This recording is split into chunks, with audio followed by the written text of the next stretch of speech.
પાટીદાર આંદોલન વખતે પણ જેલમાં જવાના ડરથી પાટીદાર આંદોલન વેચી નાખનારા લોકો હતા કે જેલમાં ન જવું પડે એટલે આંદોલન વેચી નાખ્યું, ભાજપને ત્યાં ગીરવે મેલ્યું.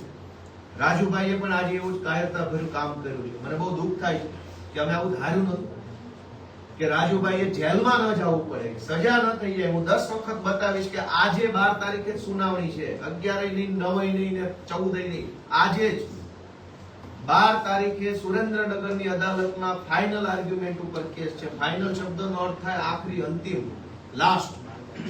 જો રાજુભાઈ આજે કીચડ ન ઉછાળતા તો બની શકે કે આ કેસમાં આજે જ એમને સજા થઈ જાય. પણ હવે એમણે ભાજપની સ્ક્રિપ્ટ પ્રમાણે જે કંઈ કહી દીધું છે એટલે બની શકે કે કદાચ આમાં થોડીક એને રાહત થઈ જાય. પણ મારું અંતે એટલું જ કહેવું છે કે અમે લોકો નિષ્ઠાથી કામ કરીએ છીએ. અમારી નિષ્ઠાનો સાક્ષી ઈશ્વર છે. ભગવાન જોઈ રહ્યો છે કે ઈશુદાન ગઢવી, ગોપાલ ઇટાલિયા, ચૈતર વસાવા, મનોજ સોરઠિયામાં કેટલી નિષ્ઠા છે.